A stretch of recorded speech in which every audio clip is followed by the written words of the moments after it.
నడుస్తూ ఉంది. ఇవన్నీ బయట పెడతాం, ఏది కూడా వదిలిపెట్టాం. ముఖ్యమంత్రి గారు ఎంత గింజుకున్నా, ఎంత అరిచినా ఇంకా మాకు చాలా విషయాలు తెలుసు. ముఖ్యమంత్రి గారికి నేను చెప్తా ఉన్నా మీడియా ద్వారా, నువ్వు శంకరా హిల్స్లో ఏం చేస్తున్నావో తెలుసు, నువ్వు సర్వే నెంబర్ 83లో ఏం చేయబోతున్నావో తెలుసు, మాకు అంతా సమాచారం ఉంది. నువ్వు ఎక్కడెక్కడ ఏం చేస్తున్నావో చిత్రగుప్తుడు రాసుకున్నట్టు చిట్టా రాసుకుంటున్నాం.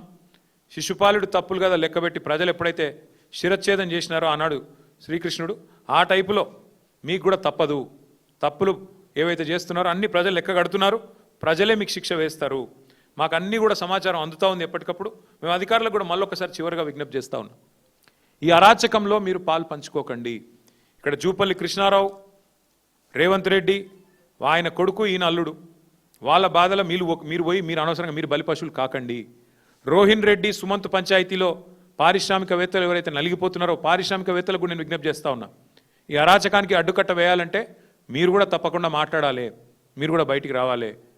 అందుకే భారత రాష్ట్రం తరపున మేము డిమాండ్ చేస్తూ ఉన్నాం, పోలీస్ యంత్రాంగం స్పందించాలి, ఏం జరిగిందో చెప్పాలి.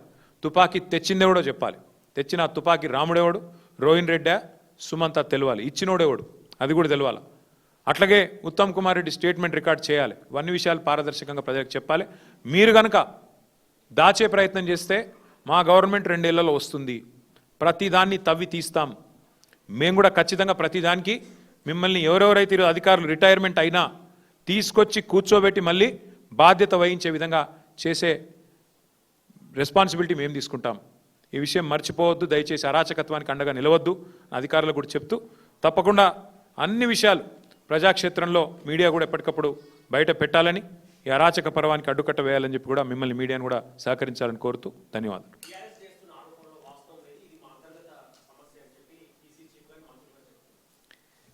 బీఆర్ఎస్ చేసిన ఆరోపణ ఏముంది? కొండా సురేఖ కూతురు చేసింది ఆరోపణ, నేనేం చేసిన? ఆమె చెప్పింది నేను ఉటంకించిన. బయటకు వచ్చి చెప్పానండి, ఆమె మీడియా ముందు మాట్లాడింది కరెక్టా కాదా? కొండా సురేఖమ్మ కూతురు చెప్పిన మాట ఏం చెప్పింది? ఆమె తుపాకీ పంపింది రేవంత్ రెడ్డి అని చెప్పింది, అది తప్ప. రోహిన్ రెడ్డి తుపాకీ తలకు పెట్టిండని చెప్పింది, తప్ప. పోలీసు వాళ్ళు ఏం చెప్తుండ్రు? కాదు కాదు, రోహిన్ రెడ్డి పెట్టలేదు తుపాకీ, సుమంత్ అనేటోడు పెట్టిండు అంటుండ్రు. తుపాకీ పంపింది కొండమురళి అంటుంది. రెండిట్లో ఏదో ఒకటి నిజం కావాలి కదా. రెండిట్లో ఏదో ఒకటి నిజం అయితే మరి మధ్య పిసిసి ప్రెసిడెంటు వాళ్ళ ఇంటి పంచాయతీ ఇదేమన్నా నాకు అర్థం కాదు, కాంగ్రెస్ కొంపల పంచాయతీ.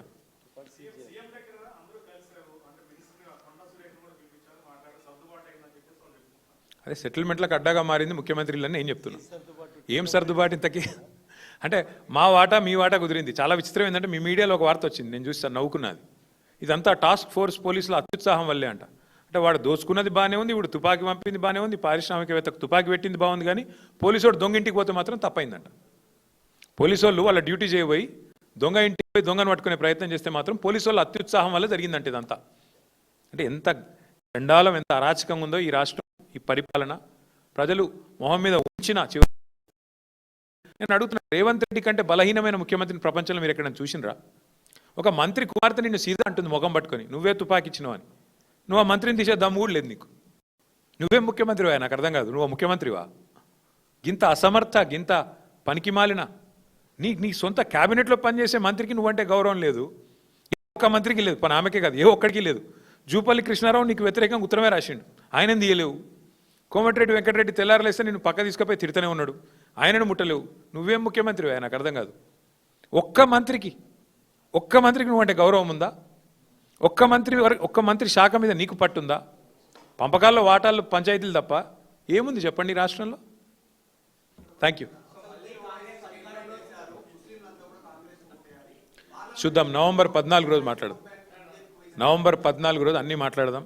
ఎవరు చెప్తే ఏం జరుగుతుంది, తర్వాత ఎవరి జాతకాలు ఎట్లుండబోతున్నాయి, ఎవరు ఎక్కడుండబోతున్నారు, 14 నవంబర్ రోజు మాట్లాడదాం. ఇవాళ ముఖ్యమంత్రి, ఆయన ముఠా, ఆయన దండుపాలెం బ్యాచు, వాళ్ళ యొక్క అరాచకాల గురించే ప్రెస్ మీట్ పెట్టిన. రాజకీయాలు, మిగతా విషయాలు, ఎన్నికలు మంచిగా సావధానంగా మళ్ళీ మాట్లాడుకోవడానికి బోలెడు సందర్భం ఉన్నదే చెప్పిండు. ఖార్గే గారు పెద్ద మనిషి, ధన్యవాదాలు. వారు గుర్తించినందుకు హృదయపూర్వకంగా వారికి మా అభినందనలు. ఇలాంటి దావుద్ ఇబ్రాహీం తమ్ముడికి నువ్వు సీట్ ఇస్తేవి, ఇచ్చి కూర్చోబెట్టి తర్వాత నువ్వు మరి మళ్ళీ అధికారంలోకి రావాలంటే ఏడికెళ్ళి వస్తుంది? నెక్స్ట్ ఇట్లే ఉంటుంది. ఇలా ఇందిరమ రాజ్యం లేదు, ఇక్కడ మాఫియా రాజ్యం నడుస్తుంది. ఈ మాఫియా రాజ్యంలో మళ్ళీ మాఫియా రాజ్యంతో తిరిగి అధికారంలోకి వస్తామని అనుకుంటే ప్రజాస్వామ్యంలో అది అయ్యే పని కాదు. ఖార్గే గారు పెద్ద మనిషి, దాదాపు 87-80 ఏళ్ళు ఉంటాయి ఆయనకి. చాలా అనుభవం ఉన్న పెద్ద మనిషి.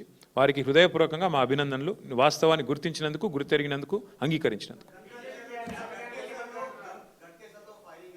ఎక్కడ నేనేమంటున్నా భాయ్ సాబ్, ముఖ్యమంత్రి ఇంటెనకనే తుపాకులు పట్టుకొని తిరుగుతురు. గట్కేశారు, పిట్కేశారు, ఏం పాడైందల్లా. ముఖ్యమంత్రి ఇంటెనక సెటిల్మెంట్లు అవుతున్నాయి, తుపాకులు నెత్తులకు పెడుతుర్రు. ఇక దాని గురించి దిక్కులేదా అంటే నువ్వు గట్కేసర్లు అయింది, పిట్కేసర్లు అయింది. ఏం చేద్దాం? రాష్ట్రం మొత్తంలో డే లైట్ రాబరీలు అవుతున్నాయి. చందానగర్లో మొన్న జ్యువెలరీ షాప్ మీద పడి డే లైట్, అక్కడ డే లైట్ రాబరీలు అవుతున్నాయి. ముఖ్యమంత్రి ఇంటెనక కూడా డే లైట్ సెటిల్మెంట్లు అవుతున్నాయి. అంతే తేడా, ఏం లేదు. ఆడ చిన్న దొంగలు, ఇక్కడ పెద్ద దొంగలు, అంతే కదా, ఏమున్నది. Thank you.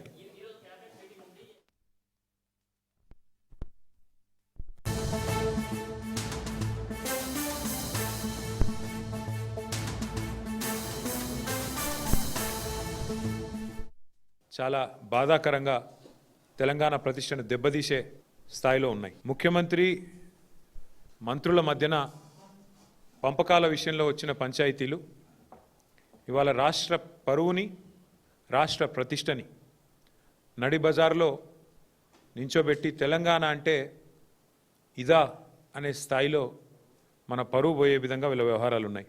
మంత్రుల మధ్యలోనేమో కమిషన్ల కోసం కొట్లాటలు. ముఖ్యమంత్రి గారు ఆయన కుటుంబ సభ్యులు చేస్తున్న అరాచకాల గురించి మంత్రుల కుటుంబ సభ్యులు పెంచి గొంతు విప్పి బాహాటంగా మీడియాకే చెప్తా ఉన్నారు. ముఖ్యమంత్రి గారి అల్లుడికి ఓ టెండర్ కావాలంట ఎక్సైజ్ డిపార్ట్మెంట్లో. మంత్రి గారి కొడుకేమో ఆయన కాకుండా ఇంకెవరికో ఇవ్వాలంట. సో ఇద్దరు పంచాయతీ అన్నమాట. ముఖ్యమంత్రి గారి అల్లుడు, మంత్రి గారి కొడుకు. 500 కోట్ల టెండర్ పంచాయతీ ఇది. ఈ టెండర్ పంచాయతీలో మధ్యలో నలిగిపోయిన రిజ్వీ గారు ఇవాళ 10 సంవత్సరాల తన సర్వీస్ను వదులుకొని నాకు వద్దు ఈ దౌర్భాగ్యపు ప్రభుత్వం, ఈ దౌర్భాగ్య పరిస్థితి అని చెప్పి రాజీనామా చేసి వారు వాలంటరీ రిటైర్మెంట్ పెట్టుకొని తప్పుకునే పరిస్థితి వచ్చింది. వాలంటరీ రిటైర్మెంటు ఆయన పెట్టుకుంటే, అప్లికేషన్ పెట్టుకుంటే ఇది బయటికి ఎట్లా వచ్చింది వ్యవహారం మొత్తం కుంభకోణం అంతే. మంత్రి గారు జూపల్లి కృష్ణారావు ఎక్సైజ్ మంత్రి, ఆయన ఈ ఉత్తరం రాసిండు.